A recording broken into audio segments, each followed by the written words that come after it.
행복한 하루를 여는 아침 묵상, 성경 통독과 함께하는 아침 묵상입니다. 오늘 3월 15일 수요일입니다. 이사야서 13장부터 17장까지 읽으면서 묵상을 진행하겠습니다. 먼저 13장 1절부터 3절까지 우리 백인성 전사님 읽어주겠습니다. 아모스의 아들 이사야가 바벨론에 대하여 받은 경고라. 너희는 민둥산 위에 기치를 세우고 소리를 높여 그들을 부르며 손을 흔들어 그들을 존귀한 자의 문에 들어가게 하라. 내가 거룩하게 구별한 자들에게 명령하고 나의 위엄을 기뻐하는 용사들을 불러 나의 노여움을 전하게 하였느니라. 네, 바벨론에 대한 그런 경고의 말씀이 이렇게 시작이 됩니다. 17절, 18절로 가서 제가 읽겠습니다. 보라, 은을 돌아보지 아니하며 금을 기뻐하지 아니하는 메대 사람을 내가 충동하여 그들을 치게 하리니 메대 사람이 활로 청년을 쏘아 죽이며 태의 열매를 긍휼히 여기지 아니하며 아이를 애석하게 보지 아니하리라. 바벨론을 무너뜨리는 게 이 메대 사람, 페르시아 메대를 묶어서 얘기할 때도 있지만 메대 사람일 것이다 라고 보게 해주는 말씀이고요. 자, 22절부터 14장 2절까지 세 절을 또 우리 백전사님 읽어주세요. 그의 궁성에는 승냥이가 부르짖을 것이요 화려하던 궁전에는 들깨가 울 것이라. 그의 때가 가까우며 그의 날이 오래지 아니하리라. 여호와께서 야곱을 긍휼히 여기시며 이스라엘을 다시 택하여 그들의 땅에 두시리니 나그네 된 자가 야곱 족속과 연합하여 그들에게 예속될 것이며 민족들이 그들을 데리고 그들의 본토에 돌아오리니 이스라엘 족속이 여호와의 땅에서 그들을 얻어 노비로 삼겠고 전에 자기를 사로잡던 자들을 사로잡고 자기를 압제하던 자들을 주관하리라. 바벨론이 망하는 거하고 유다 백성들이 다시 돌아오는 거하고가 맞물려 있다 하는 것을 이 구절들이 보여주고 있죠. 이제 21절부터 끝절까지는 교독으로 한번 읽겠습니다. 너희는 그들의 조상들의 죄악으로 말미암아 그의 자손 도륙하기를 준비하여 그들이 일어나 땅을 차지하여 성읍들로 세상을 가득하게 하지 못하게 하라. 만군의 여호와께서 말씀하시되 내가 일어나 그들을 쳐서 이름과 남은 자와 아들과 후손을 바벨론에서 끊으리라. 나 여호와의 말이니라. 내가 또 그것이 고슴도치의 구렬과 물 웅덩이가 되게 하고 또 멸망의 빗자루로 청소하리라. 나 만군의 여호와의 말이니라 하시니라.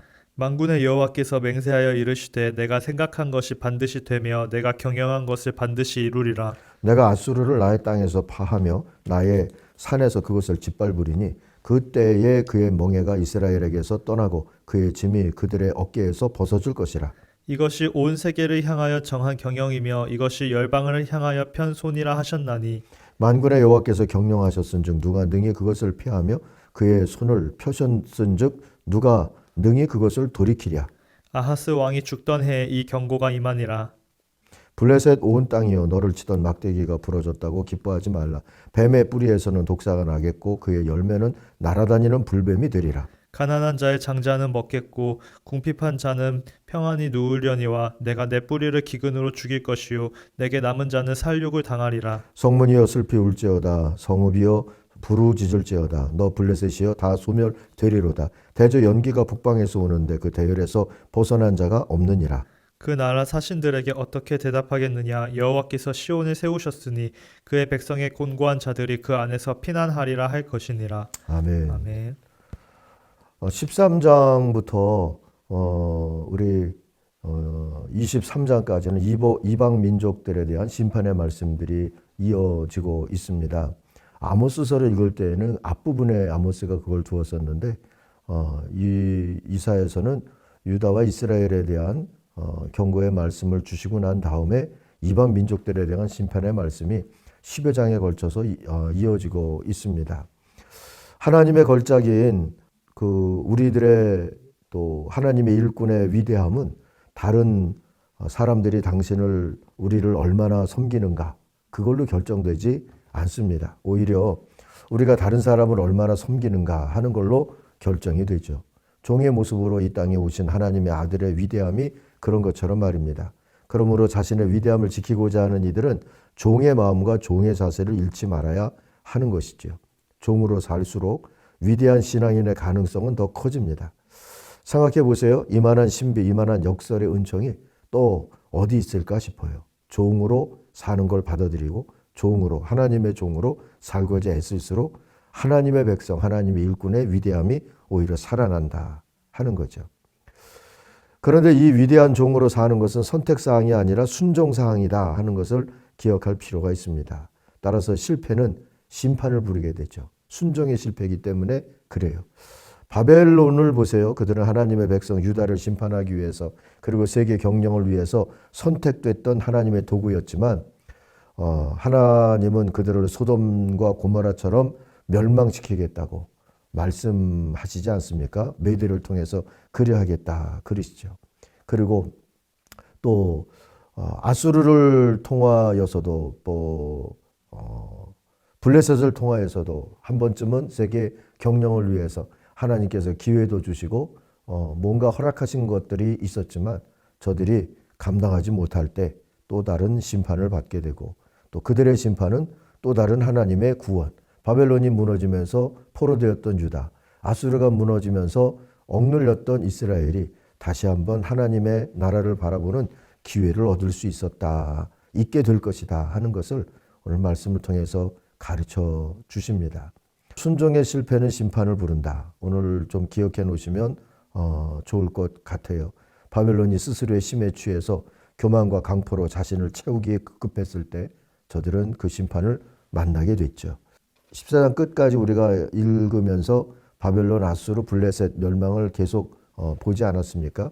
결국 이들도 마음을 잘 못 먹었고 하나님의 뜻을 잘 헤아리지 못했다. 교회 밖의 용어로 말하면 역사의식을 갖고 있지 못했다.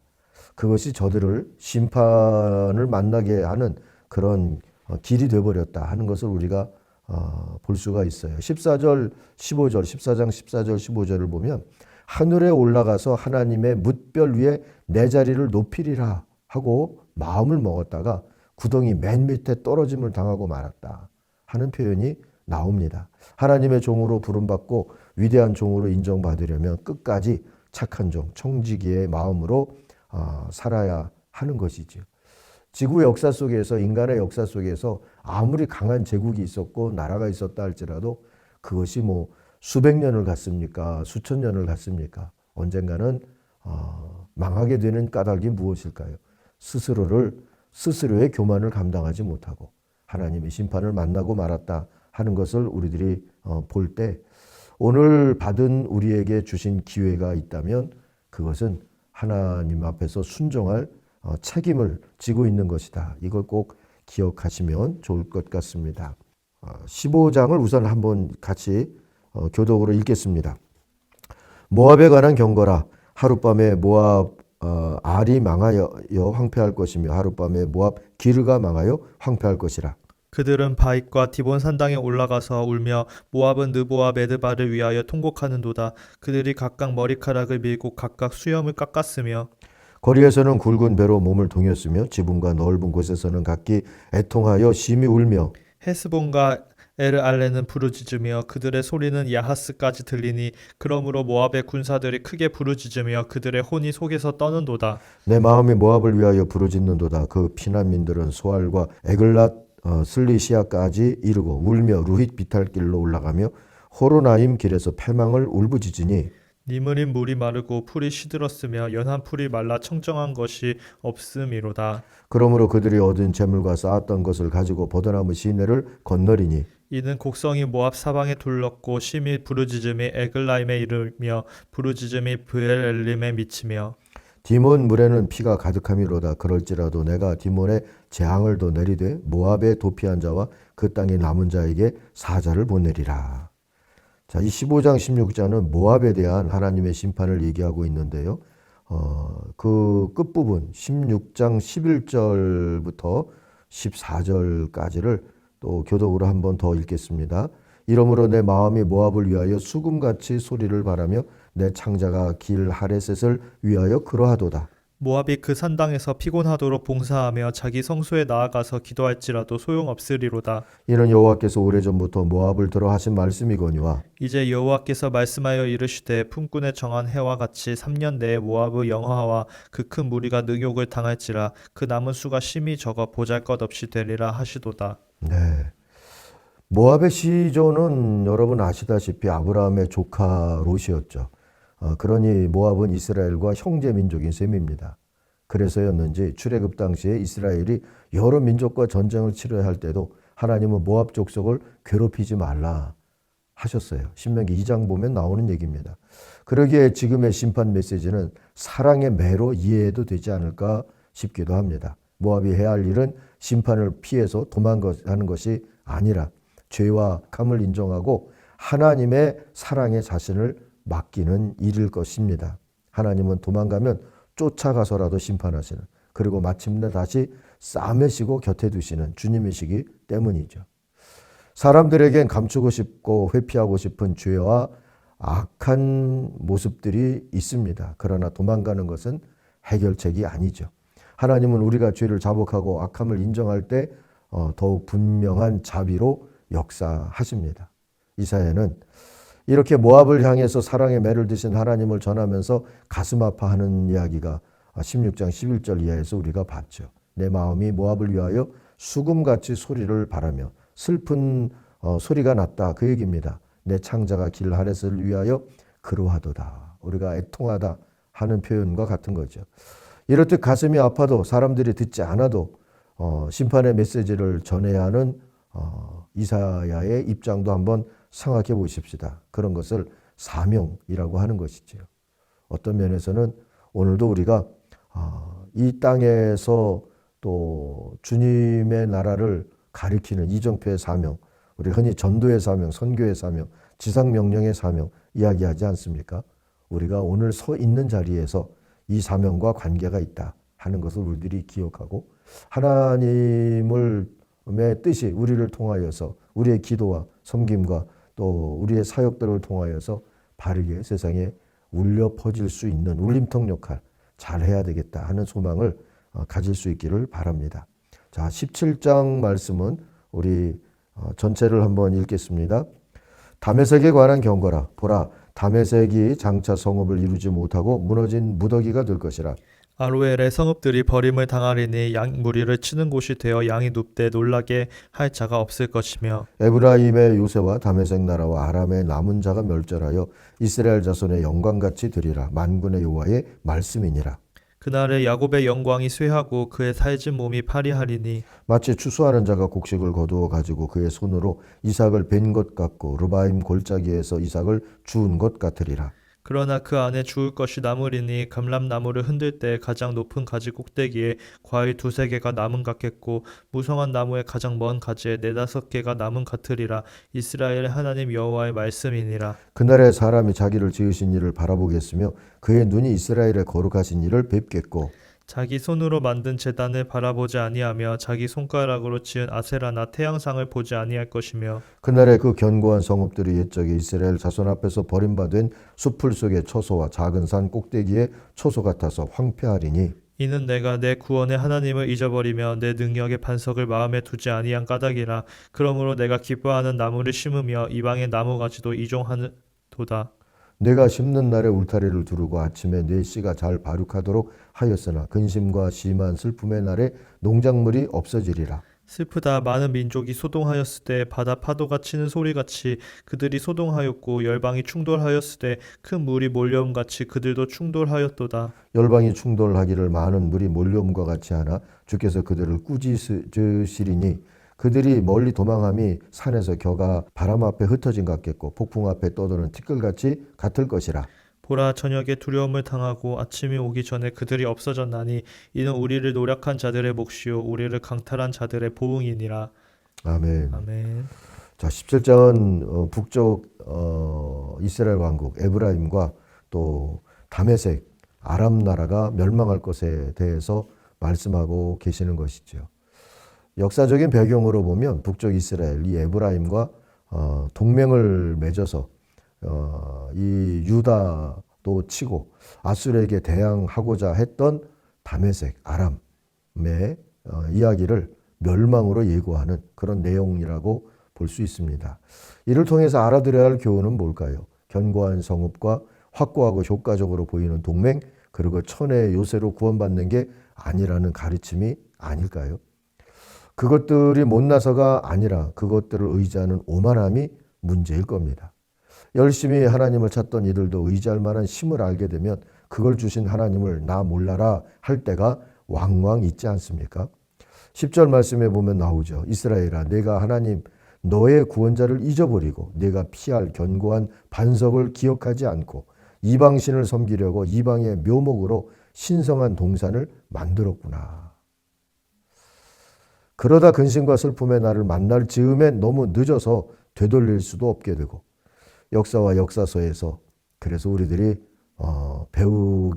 배워야 한다는 것을 또 한번 가르쳐준 셈이 돼버렸습니다.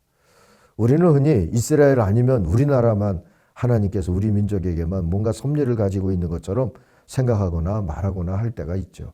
그러나 그처럼 상식적이지 않은 생각도 없지 않겠습니까? 모든 민족이, 모든 나라가 세계의 주인이시고 세계를 경영하시는 하나님의 섭리 가운데 있다는 것을 우리가 알 수 있습니다. 그래서 이렇게 예언자들은 자기 민족 이스라엘이나 유다만이 아니라 주변에 있는 여러 나라들을 향한 하나님의 세계 경영을 관심 있게 보고 하나님의 눈으로 바라보고 하나님의 마음으로 깨닫고 그 안에서 그 뜻에 어떻게 우리들이 그 뜻을 섬기면서 살아야 될지를 알고자 했던 그런 사람들이었다는 것을 또 한번 깨닫게 됐죠. 오늘 그래서 우리가 세상을 다스리시는 하나님의 인도하심을 주목하고 볼 필요가 있고요. 또 한 손엔 성경도 들고 한 손에는 신문도 가지고 우리가 세상을 보는 그런 눈으로 또 기도 제목도 찾고 하나님의 뜻을 물으며 성경에서도 역사에서도 배워야 할 줄로 믿습니다. 그렇지 아니하면 우리의 오만함과 우리의 어리석음이 우리로 하여금 하나님의 뜻을 분별하지 못하게 만드는 그런 이유가 될 수 있기 때문입니다. 오늘도 깨어있다 하는 의미를 온 세상을 다스리시는 하나님 나라의 백성으로 깨어있어야 되겠다 하는 그런 이해를 가지고 기도하고 하나님을 바라볼 수 있는 날이 되기를 바랍니다. 기도하십시다. 하나님 감사합니다. 온 세상을 다스려 주시는 하나님의 뜻과 또 사랑과 또 하나님의 마음을 이렇게 말씀을 통하여서 보여주시니 감사합니다. 주님, 하나님의 마음을 헤아리며 하나님의 뜻을 깨달으며 또 하나님의 자비를 의지하고 오늘도 하나님의 나라의 백성으로 깨어있기를 힘쓰는 주님의 사람들이 되게 하여 주옵소서. 예수님 이름으로 기도하옵나이다. 아멘. 하늘에 계신 우리 아버지, 아버지의 이름을 거룩하게 하시며 아버지의 나라가 오게 하시며 아버지의 뜻이 하늘에서와 같이 땅에서도 이루어지게 하소서. 오늘 우리에게 일용할 양식을 주시고 우리가 우리에게 잘못한 사람을 용서하여 준 것 같이 우리 죄를 용서하여 주시고 우리를 시험에 빠지지 않게 하시고 악에서 구하소서. 나라와 권능과 영광이 영원히 아버지의 것입니다. 아멘. 각자 기도하겠습니다.